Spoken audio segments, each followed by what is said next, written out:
Hi friends, আজকে আমি বানাচ্ছি ঝিঙ্গে পোস্ত। তো এখানে আমি কালো আর হলুদ সর্ষে, এখানে একটা দুই কোয়া রসুন দিয়ে, মির্চি দিয়ে আর 3-4টা কাজু দিয়ে পেস্ট করে নিয়েছি।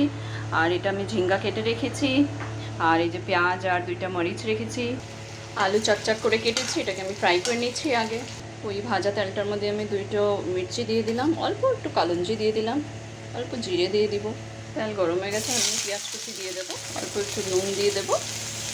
আমি ঝিঙ্গেটা দিয়ে দেবো, ভাজা আলুটাকে দিয়ে দেবো, ধনিয়া, জিরা গুঁড়ো, অল্প কাশ্মীরি মির্চ দেবো। তারপরে ভালো করে এটাকে মিক্সড করে নেব। এখন আমি সর্ষে বাটাটা দিয়ে দেবো এটার মধ্যে। সব কিছু দিয়ে মিলিয়ে নিলাম। আর এখন আমি এটাকে ঢাকা দিয়ে রাখবো 5 থেকে 6 মিনিট অবধি। উঠিয়ে দেখে নিই, জল সব বেরিয়ে গেছে ঝিঙ্গের থেকে। আমি অল্প একটু জল দেবো এটার মধ্যে, অল্প জল দেবো, মাখা